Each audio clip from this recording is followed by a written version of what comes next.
में मैंने ये सारा कागज तत्कालीन प्रधानमंत्री मनमोहन सिंह को सुपुर्द किया था कि रेलवे में नौकरी के बदले जमीन लिखवाने का घोटाला चल रहा है।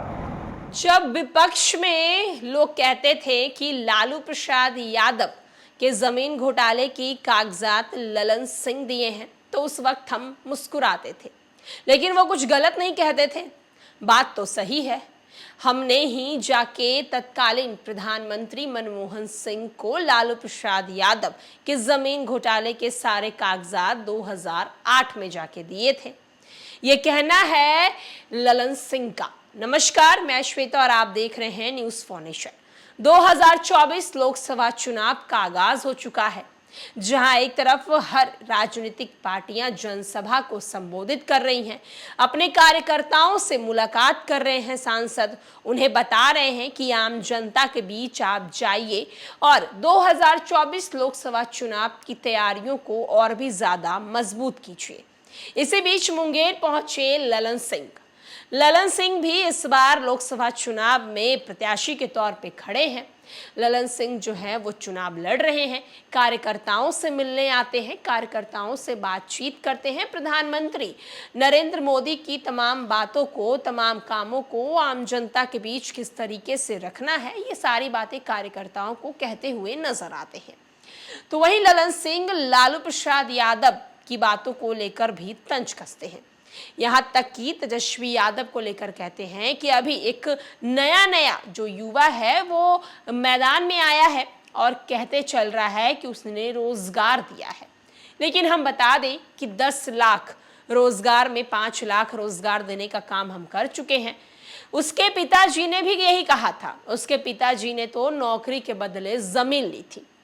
जब हम उनके साथ थे तो विपक्ष वाले लोग कहा करते थे कि ललन सिंह ही वो आदमी था जिसने कागजात जो है वो तत्कालीन प्रधानमंत्री को दिए थे। लालू प्रसाद यादव के भ्रष्टाचार की जो सारी काली चिट्ठे जो हैं वो ललन सिंह ने ही खोले थे।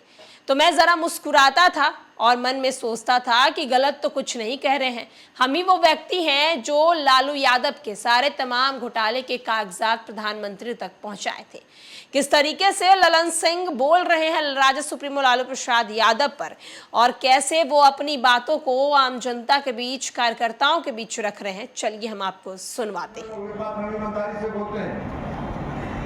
अभी बड़का नेता है जो युवराज घूम के कह रहे रोजगार दे दिया, रोजगार दे दिया, रोजगार दे दिया। अरे आपके पिताजी जब बिहार के मुख्यमंत्री थे तो नौकरी लिखवा के रोजगार देते थे। और नीतीश कुमार जी गांधी मैदान में खड़ा करके रोजगार का नियुक्ति पत्र बांट रहे। ये अंतर है।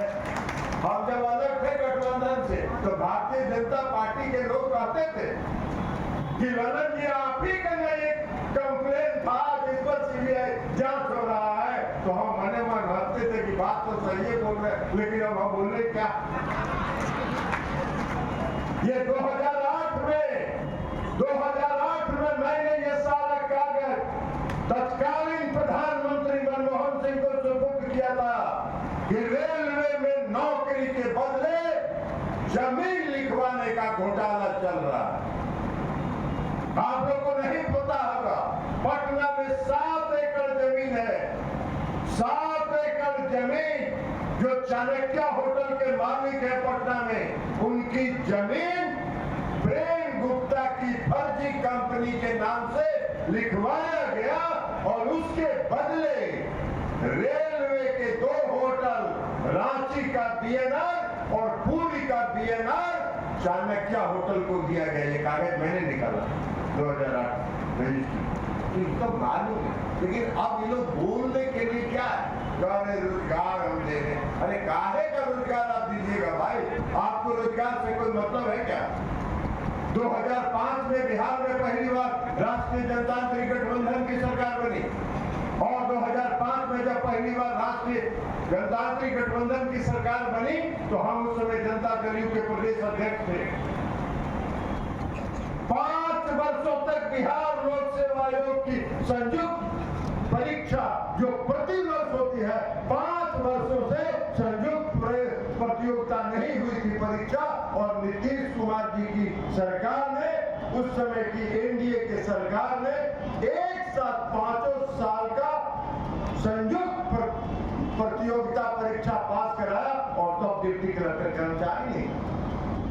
सारे कार्यालय सरकारी कार्यालय आधे से का कर्मचारियों के बल पर सरकारी कार्यालय चलता था। हम नौकरी की बात कर रहे हैं, रोजगार का बात कर रहे हैं। अरे रोजगार तो मिल रहा है। एनडीए की गठबंधन की सरकार का वादा है कि अगले 2025 के विधानसभा चुनाव के पहले 10 लाख नौजवानों को बिहार में रोजगार मिलेगा और लगभग 5 लाख से ज्यादा लोगों को रोजगार मिल चुका है। बाकी का 5 लाख का रोजगार की प्रक्रिया चल रही है। ये है, तो इसलिए साथ में ये सब मतलब है।